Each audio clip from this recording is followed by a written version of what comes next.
सवाल 1, भारत में ब्रिटिश 1600 में किस रूप में व्यापार करने आए थे? उत्तर, ईस्ट इंडिया कंपनी। सवाल 2, महारानी एलिजाबेथ प्रथम के चार्टर द्वारा कंपनी को भारत में व्यापार करने का कौन सा अधिकार प्राप्त हुआ? उत्तर, विस्तृत अधिकार। सवाल 3, कंपनी के कार्य 1765 तक किस प्रकृति के थे? उत्तर, विशुद्ध व्यापारिक कार्य। सवाल 4, रेशियो 1765 में ईस्ट इंडिया कंपनी ने किन क्षेत्रों के दीवानी अधिकार प्राप्त किए? उत्तर, बंगाल, बिहार और ओडिशा। सवाल 5, दीवानी अधिकार से क्या तात्पर्य है? उत्तर, राजस्व एवं दीवानी न्याय के अधिकार। सवाल 6, किस घटना के बाद भारत में कंपनी की क्षेत्रीय शक्ति बनने की प्रक्रिया प्रारंभ हुई? उत्तर, दीवानी अधिकार प्राप्त करने के बाद। सवाल 7, सिपाही विद्रोह किस वर्ष हुआ था? उत्तर, 1858 में। सवाल 8, सिपाही विद्रोह के परिणामस्वरूप भारत के शासन का उत्तरदायित्व किसने अपने हाथों में ले लिया? उत्तर, ब्रिटिश ताज क्राउन। सवाल 9, ब्रिटिश ताज का शासन भारत की स्वतंत्रता प्राप्ति तक किस तिथि तक अनवरत जारी रहा? उत्तर, 15 अगस्त 1947। सवाल 10, स्वतंत्रता मिलने के साथ ही भारत के लिए किसकी आवश्यकता महसूस हुई? उत्तर, एक संविधान की। सवाल 11, संविधान को अमल में लाने के उद्देश्य से संविधान सभा का गठन कब किया गया? उत्तर, 1946 में। सवाल 12, भारतीय संविधान किस तिथि को अस्तित्व में आया? उत्तर, 26 जनवरी 1950। सवाल 13, संविधान और राजव्यवस्था की अनेक विशेषताएं कहां से ग्रहण की गई थी? उत्तर, ब्रिटिश शासन से। सवाल 14, ब्रिटिश शासन के अंतर्गत किन घटनाओं ने भारत में सरकार और प्रशासन की विधिक रूपरेखा निर्मित की? उत्तर, ऐतिहासिक घटनाक्रमों ने। सवाल 15, ऐतिहासिक पृष्ठभूमि की कालक्रमबद्ध व्याख्या को किन 2 शीर्षकों के अंतर्गत बांटा गया है? उत्तर, कंपनी का शासन 1773-1858 एवं सम्राट का शासन 1858-1947। सवाल 16, भारत में ईस्ट इंडिया कंपनी के कार्यों को नियमित और नियंत्रित करने की दिशा में ब्रिटिश सरकार द्वारा उठाया गया पहला कदम कौन सा था? उत्तर, 1773 का रेगुलेटिंग एक्ट। सवाल 17, किस अधिनियम के द्वारा पहली बार कंपनी के प्रशासनिक और राजनीतिक कार्यों को मान्यता मिली? उत्तर, 1773 का रेगुलेटिंग एक्ट। सवाल 18, भारत में केंद्रीय प्रशासन की नींव किस अधिनियम द्वारा रखी गई? उत्तर, 1773 का रेगुलेटिंग एक्ट। सवाल 19, रेशियो 1773 के एक्ट द्वारा बंगाल के गवर्नर को क्या नया पदनाम दिया गया? उत्तर, बंगाल का गवर्नर जनरल। सवाल 20, बंगाल के गवर्नर जनरल की सहायता के लिए कितने सदस्यीय कार्यकारी परिषद का गठन किया गया? उत्तर, 4 सदस्यीय। सवाल 21, बंगाल के पहले गवर्नर जनरल कौन थे? उत्तर, लॉर्ड वॉरेन हेस्टिंग्स। सवाल 22, रेशियो 1773 के एक्ट के तहत किन प्रेसिडेंसियों के गवर्नर को बंगाल के गवर्नर जनरल के अधीन कर दिया गया? उत्तर, मद्रास एवं बंबई। सवाल 23, रेगुलेटिंग एक्ट 1773 के अंतर्गत कलकत्ता में उच्चतम न्यायालय की स्थापना कब की गई? उत्तर, 1774 में। सवाल 24, रेशियो 1774 में स्थापित उच्चतम न्यायालय में न्यायाधीशों की संरचना क्या थी? उत्तर, एक मुख्य न्यायाधीश और 3 अन्य न्यायाधीश। सवाल 25, किस अधिनियम के द्वारा कंपनी के कर्मचारियों को निजी व्यापार करने पर प्रतिबंध लगा दिया गया? उत्तर, 1773 का रेगुलेटिंग एक्ट। सवाल 26, क्या कंपनी के कर्मचारियों को भारतीय लोगों से उपहार या रिश्वत लेना प्रतिबंधित था? उत्तर, हाँ, 1773 के एक्ट के तहत। सवाल 27, ब्रिटिश सरकार ने कोर्ट ऑफ डायरेक्टर्स के माध्यम से कंपनी पर नियंत्रण किस एक्ट से सशक्त किया? उत्तर, 1773 का रेगुलेटिंग एक्ट। सवाल 28, कोर्ट ऑफ डायरेक्टर्स क्या थी? उत्तर, कंपनी की गवर्निंग बॉडी। सवाल 29, कंपनी के लिए भारत में किन मामलों की जानकारी ब्रिटिश सरकार को देना आवश्यक कर दिया गया? उत्तर, राजस्व, नागरिक और सैन्य मामले। सवाल 30, रेगुलेटिंग एक्ट ऑफ 1773 की खामियों को ठीक करने के लिए ब्रिटिश संसद ने कौन सा एक्ट पारित किया? उत्तर, अमेंडिंग एक्ट ऑफ 1781।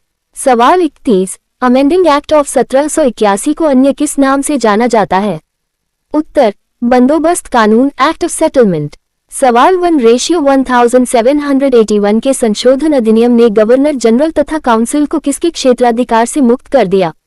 उत्तर, सर्वोच्च न्यायालय। सवाल 2, गवर्नर जनरल और काउंसिल को किन कार्यों के लिए सर्वोच्च न्यायालय के क्षेत्राधिकार से छूट दी गई? उत्तर, पदधारण के अधिकार से किए गए कार्यों के लिए। सवाल 3, किस अधिनियम ने कंपनी के सेवकों को उनकी कार्यक्षमता के दौरान की गई कार्यवाहियों के लिए सर्वोच्च न्यायालय से मुक्त किया? उत्तर, 1781 का संशोधन अधिनियम। सवाल 4:1781 के कानून में किन मामलों को सर्वोच्च न्यायालय के क्षेत्राधिकार से बाहर किया गया? उत्तर, राजस्व संबंधी मामले तथा राजस्व वसूली से जुड़े मामले। सवाल 5:1781 के अधिनियम के अनुसार कलकत्ता के सभी निवासियों को किसके अधिकार क्षेत्र के अंतर्गत रखा गया? उत्तर, सर्वोच्च न्यायालय। सवाल 6:1781 के एक्ट में हिंदुओं और मुसलमानों के मामलों को किन कानूनों के अनुसार तय करने की व्यवस्था थी? उत्तर, हिंदुओं के निजी कानूनों पर्सनल लॉज और मुसलमानों के निजी कानूनों के हिसाब से। सवाल 7:1781 के कानून के अनुसार प्रांतीय न्यायालयों की अपील कहाँ दायर की जानी थी? उत्तर, गवर्नर जनरल इन काउंसिल के यहाँ, न कि सर्वोच्च न्यायालय में। सवाल 8, प्रांतीय न्यायालयों एवं काउंसिल्स के लिए नियम विनियम बनाने के लिए किसे अधिकृत किया गया? उत्तर, गवर्नर जनरल इन काउंसिल को। सवाल 9:1784 का पिट्स इंडिया एक्ट किस लिए पारित किया गया था?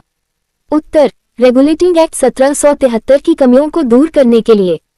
सवाल 10, किस अधिनियम ने कंपनी के राजनीतिक और वाणिज्यिक व्यापारिक कार्यों को पृथक पृथक कर दिया? उत्तर, 1784 का पिट्स इंडिया एक्ट। सवाल 11, पिट्स इंडिया एक्ट के तहत निदेशक मंडल कोर्ट ऑफ डायरेक्टर्स को किन मामलों के प्रबंधन की अनुमति दी गई? उत्तर, व्यापारिक मामलों की। सवाल 12, राजनीतिक मामलों के प्रबंधन के लिए किस नए निकाय का गठन किया गया? उत्तर, नियंत्रण बोर्ड ऑफ कंट्रोल। सवाल 13, भारत में द्वैध शासन की व्यवस्था का शुभारंभ किस अधिनियम से माना जाता है? उत्तर, 1784 का पिट्स इंडिया एक्ट। सवाल 14, नियंत्रण बोर्ड ऑफ कंट्रोल को किन कार्यों के अधीक्षण एवं नियंत्रण की शक्ति दी गई? उत्तर, भारत में सभी नागरिक, सैन्य, सरकार और राजस्व गतिविधियों की। सवाल 15:1786 में किसे बंगाल का गवर्नर जनरल नियुक्त किया गया? उत्तर, लॉर्ड कॉर्नवालिस। सवाल 16, लॉर्ड कॉर्नवालिस ने पद स्वीकार करने के लिए कौन सी 2 शर्तें रखी? उत्तर, विशेष मामलों में काउंसिल के निर्णयों को अधिभावी करने का अधिकार और कमांडर इन चीफ का पद। सवाल 17:1793 के चार्टर कानून ने कॉर्नवालिस को दी गई अधिभावी शक्ति का विस्तार किन तक कर दिया? उत्तर, भविष्य के सभी गवर्नर जनरलों एवं प्रेसिडेंसियों के गवर्नरों तक। सवाल 18:1793 के एक्ट ने गवर्नर जनरल को किन प्रेसिडेंसियों की सरकारों पर अधिक नियंत्रणकारी शक्ति प्रदान की? उत्तर, बंबई और मद्रास प्रेसिडेंसियों। सवाल 19, कंपनी के व्यापारिक एकाधिकार को अगले कितने वर्षों की अवधि के लिए बढ़ा दिया गया? उत्तर, 20 वर्ष। सवाल 20:1793 के कानून के अनुसार कमांडर इन चीफ के लिए क्या अनिवार्य शर्त हटा दी गई? उत्तर, गवर्नर जनरल काउंसिल का सदस्य होने की अनिवार्यता। सवाल 21, नियंत्रण बोर्ड ऑफ कंट्रोल के सदस्यों और कर्मचारियों का भुगतान कहां से करना निश्चित किया गया? उत्तर, भारतीय राजस्व में से। सवाल 22, किस कानून ने भारत में कंपनी के व्यापारिक एकाधिकार को समाप्त कर दिया?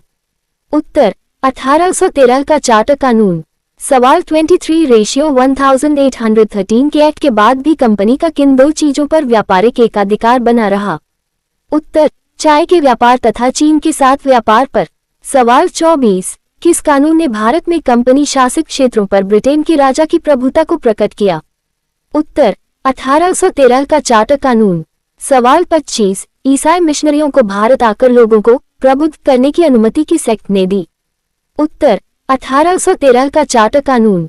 सवाल 26, भारत के ब्रिटिश इलाकों में बाशिंदों के बीच पश्चिमी शिक्षा के प्रचार प्रसार की व्यवस्था किसने की? उत्तर, 1813 के चार्टर कानून ने। सवाल 27:1813 के कानून ने किन निकायों को व्यक्तियों पर कर टैक्स लगाने के लिए अधिकृत किया? उत्तर, स्थानीय सरकारों को। सवाल 28:1813 के एक्ट के अनुसार कर भुगतान नहीं करने पर दंड की व्यवस्था करने का अधिकार किसे दिया गया? उत्तर, स्थानीय सरकारों को। सवाल 1, पिट्स इंडिया एक्ट 1784 के तहत व्यापारिक मामलों के प्रबंधन की अनुमति किसे दी गई? उत्तर, निदेशक मंडल कोर्ट ऑफ डायरेक्टर्स।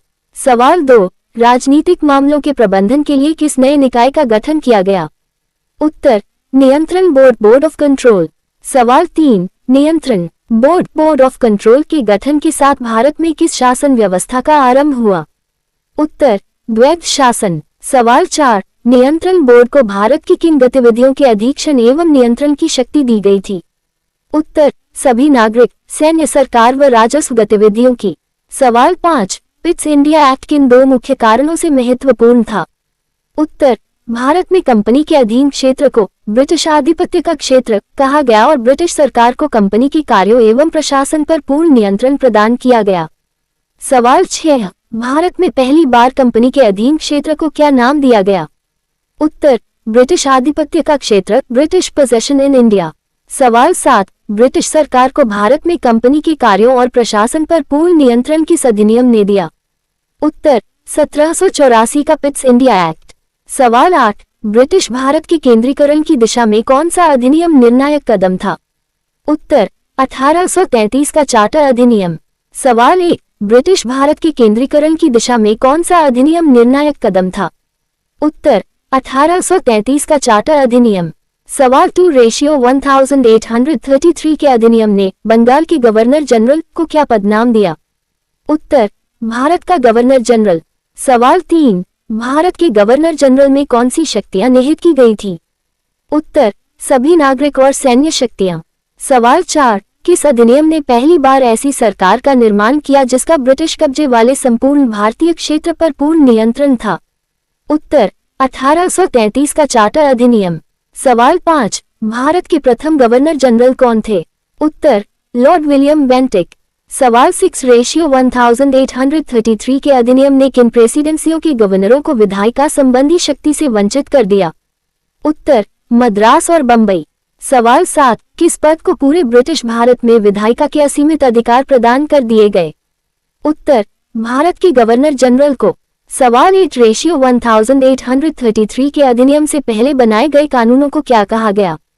उत्तर, नियामक कानून, रेगुलेशंस। सवाल 9, रेशियो 1833 के अधिनियम के तहत बने नए कानूनों को क्या कहा गया? उत्तर, एक्ट या अधिनियम। सवाल 10, किस एक्ट ने ईस्ट इंडिया कंपनी की व्यापारिक निकाय के रूप में की जाने वाली गतिविधियों को समाप्त कर दिया? उत्तर, 1833 का चार्टर अधिनियम। सवाल 11, व्यापारिक गतिविधियां समाप्त होने के बाद ईस्ट इंडिया कंपनी किस प्रकार का निकाय बन गई? उत्तर, विशुद्ध रूप से प्रशासनिक निकाय। सवाल 12, रेशियो 1833 के एक्ट के अनुसार कंपनी के अधिकार वाले क्षेत्र अब किसके विश्वास के तहत कब्जे में रहे? उत्तर, ब्रिटिश राजशाही और उसके उत्तराधिकारियों के। सवाल 13, किस अधिनियम ने सिविल सेवकों के चयन के लिए खुली प्रतियोगिता का आयोजन शुरू करने का प्रयास किया? उत्तर, चार्टर एक्ट 1833। सवाल 14, रेशियो 1833 के एक्ट के किस प्रावधान में भारतीयों को कंपनी में किसी पद या रोजगार से वंचित नहीं करने की बात कही गई थी? उत्तर, धारा 87 सिविल सेवा चयन प्रयास के संदर्भ में। सवाल 15, किसके कड़े विरोध के कारण 1833 के एक्ट में सिविल सेवकों के चयन के लिए खुली प्रतियोगिता का प्रावधान समाप्त कर दिया गया? उत्तर, बोर्ड ऑफ डायरेक्टर्स। सवाल 1, रेशियो 1793 से 1853 के दौरान ब्रिटिश संसद द्वारा पारित किए गए चार्टर अधिनियमों की श्रृंखला में अंतिम अधिनियम कौन सा था? उत्तर, 1853 का चार्टर अधिनियम। सवाल 2, किस अधिनियम ने पहली बार गवर्नर जनरल की परिषद के विधायी एवं प्रशासनिक कार्यों को अलग कर दिया? उत्तर, 1853 का चार्टर अधिनियम। सवाल 3, रेशियो 1853 के एक्ट के तहत परिषद में कितने नए सदस्य जोड़े गए? उत्तर, 6 नए पार्षद। सवाल 4, परिषद में जोड़े गए नए पार्षदों को क्या कहा गया? उत्तर, विधान पार्षद। सवाल 5, गवर्नर जनरल के लिए गठित नई विधान परिषद को किस नाम से जाना गया? उत्तर, भारतीय केंद्रीय विधान परिषद। सवाल 6, विधान परिषद की शाखा ने किस तरह कार्य किया? उत्तर, एक छोटी संसद की तरह। सवाल 7, केंद्रीय विधान परिषद में कौन सी प्रक्रियाएं अपनाई गईं? उत्तर, वही प्रक्रियाएं जो ब्रिटिश संसद में अपनाई जाती थीं। सवाल 8, किस अधिनियम के तहत पहली बार विधायिका को सरकार के एक विशेष कार्य के रूप में माना गया? उत्तर, 1853 का चार्टर अधिनियम। सवाल 9, सिविल सेवकों की भर्ती एवं चयन हेतु खुली प्रतियोगिता व्यवस्था का शुभारंभ किस एक्ट ने किया? उत्तर 1853 का चार्टर अधिनियम।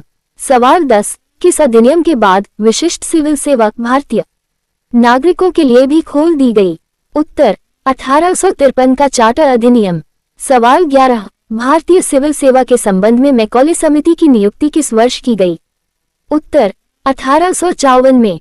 सवाल 12, किस चार्टर अधिनियम में पूर्व अधिनियमों के विपरीत कंपनी के शासन के लिए किसी निश्चित समय का निर्धारण नहीं किया गया था? उत्तर 1853 का चार्टर अधिनियम। सवाल 13:1853 के एक्ट में समय सीमा का निर्धारण न होना किस बात का संकेत था? उत्तर संसद द्वारा कंपनी का शासन किसी भी समय समाप्त किया जा सकता था। सवाल 14, प्रथम बार भारतीय केंद्रीय विधान परिषद में स्थानीय प्रतिनिधित्व किस अधिनियम द्वारा प्रारंभ किया गया? उत्तर 1853 का चार्टर अधिनियम। सवाल 15, गवर्नर जनरल की परिषद में 6 नए सदस्यों में से कितने सदस्यों का चुनाव स्थानीय प्रांतीय सरकारों द्वारा किया जाना था? उत्तर 4 सदस्यों का। सवाल 16, वे कौन सी 4 प्रांतीय सरकारें थीं जिन्हें विधान परिषद के सदस्यों के चुनाव का अधिकार दिया गया? उत्तर बंगाल, मद्रास, बंबई और आगरा। सवाल 17, भारत में ताज का शासन की अवधि क्या थी? उत्तर 1858 से 1947 तक। सवाल 18:1858 के भारत सरकार अधिनियम का निर्माण किस घटना के बाद किया गया? उत्तर 1857 के विद्रोह के बाद। सवाल 19:1857 के विद्रोह को किन अन्य नामों से जाना जाता है? उत्तर भारत का प्रथम स्वतंत्रता संग्राम या सिपाही विद्रोह। सवाल 20, किस अधिनियम को भारत के शासन को अच्छा बनाने वाला अधिनियम के नाम से जाना गया? उत्तर 1858 का भारत सरकार अधिनियम। सवाल 1:1858 का भारत सरकार अधिनियम किस महत्वपूर्ण घटना के बाद बनाया गया? उत्तर 1857 के विद्रोह के बाद। सवाल 2:1857 के विद्रोह को किन अन्य नामों से जाना जाता है? उत्तर भारत का प्रथम स्वतंत्रता संग्राम या सिपाही विद्रोह। सवाल 3, किस अधिनियम को भारत के शासन को अच्छा बनाने वाला अधिनियम कहा गया? उत्तर 1858 का भारत सरकार अधिनियम। सवाल 4:1858 के अधिनियम ने किस संस्था को पुनर्तः समाप्त कर दिया? उत्तर ईस्ट इंडिया कंपनी। सवाल 5:1858 के कानून के तहत भारत का शासन सीधे तौर पर किसके अधीन चला गया? उत्तर महारानी विक्टोरिया। सवाल 6:1858 के अधिनियम द्वारा भारत के गवर्नर जनरल का पदनाम बदलकर क्या कर दिया गया? उत्तर भारत का वायसराय। सवाल 7, भारत में ब्रिटिश ताज का प्रत्यक्ष प्रतिनिधि कौन बन गया? उत्तर भारत का वायसराय। सवाल 8, भारत के प्रथम वायसराय कौन बने? उत्तर लॉर्ड कैनिंग। सवाल 9, किस अधिनियम ने नियंत्रण बोर्ड ऑफ कंट्रोल और निदेशक कोर्ट ऑफ डायरेक्टर्स को समाप्त कर दिया? उत्तर 1858 का भारत सरकार अधिनियम। सवाल 10, नियंत्रण बोर्ड और निदेशक कोर्ट की समाप्ति के साथ भारत में किस शासन प्रणाली का अंत हुआ? उत्तर द्वैध शासन प्रणाली, डबल गवर्नमेंट। सवाल 11:1858 के एक्ट द्वारा किस नए पद का सृजन किया गया जिसमें भारतीय प्रशासन पर संपूर्ण नियंत्रण की शक्ति निहित थी? उत्तर भारत के राज्य सचिव, secretary of state for India. सवाल 12, भारत का राज्य सचिव किस संस्था का सदस्य था? उत्तर ब्रिटिश कैबिनेट का। सवाल 13, भारत का राज्य सचिव अंतिम रूप से किसके प्रति उत्तरदायी था? उत्तर ब्रिटिश संसद। सवाल 14, भारत सचिव की सहायता के लिए कितने सदस्यीय परिषद का गठन किया गया? उत्तर 15 सदस्यीय परिषद। सवाल 15, भारत सचिव के लिए गठित 15 सदस्यीय परिषद किस प्रकार की निकाय थी? उत्तर एक सलाहकार परिषद। सवाल 16, भारत सचिव की परिषद का अध्यक्ष किसे बनाया गया? उत्तर भारत सचिव को। सवाल 17:1858 के कानून के तहत गठित भारत सचिव की परिषद को किस प्रकार का विधिक दर्जा प्राप्त था? उत्तर यह एक निगमित निकाय बॉडी कॉर्पोरेट थी। सवाल 18, क्या भारत सचिव की परिषद पर भारत और इंग्लैंड में मुकदमा चलाया जा सकता था? उत्तर हाँ, उसे भारत और इंग्लैंड में मुकदमा करने और उस पर मुकदमा किए जाने का अधिकार था। सवाल 19:1858 के कानून का मुख्य उद्देश्य क्या था? उत्तर प्रशासनिक मशीनरी में सुधार। सवाल 20:1858 के सुधारों का लक्ष्य इंग्लैंड में भारतीय सरकार का क्या सुनिश्चित करना था? उत्तर, अधीक्षण और नियंत्रण।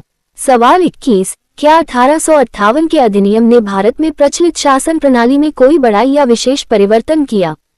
उत्तर, नहीं। सवाल 22:1857 की क्रांति के बाद ब्रिटिश सरकार ने भारत में शासन चलाने के लिए किसका सहयोग लेना आवश्यक समझा? उत्तर, भारतीयों का। सवाल 23, सहयोग की नीति के तहत ब्रिटिश संसद ने किन वर्षों में 3 नए भारत परिषद अधिनियम पारित किए? उत्तर, 1861, 1892 और 1909 में। सवाल 24, भारतीय संवैधानिक और राजनीतिक इतिहास में कौन सा अधिनियम एक महत्वपूर्ण मील का पत्थर साबित हुआ? उत्तर, 1861 का भारत परिषद अधिनियम। सवाल 1:1861 का भारत परिषद अधिनियम भारतीय इतिहास में किस रूप में एक महत्वपूर्ण मील का पत्थर है? उत्तर, संवैधानिक और राजनीतिक इतिहास में। सवाल 2, किस अधिनियम के द्वारा कानून बनाने की प्रक्रिया में भारतीय प्रतिनिधियों को शामिल करने की शुरुआत हुई? उत्तर, 1861 का भारत परिषद अधिनियम। सवाल 3:1861 के एक्ट के तहत वायसराय अपनी विस्तारित परिषद में भारतीयों को किस रूप में नामांकित कर सकता था? उत्तर, गैर सरकारी सदस्यों के रूप में। सवाल 4, लॉर्ड कैनिंग ने 1862 में किन 3 भारतीयों को विधान परिषद में मनोनीत किया था? उत्तर, बनारस के राजा, पटियाला के महाराजा और सर दिनकर राव।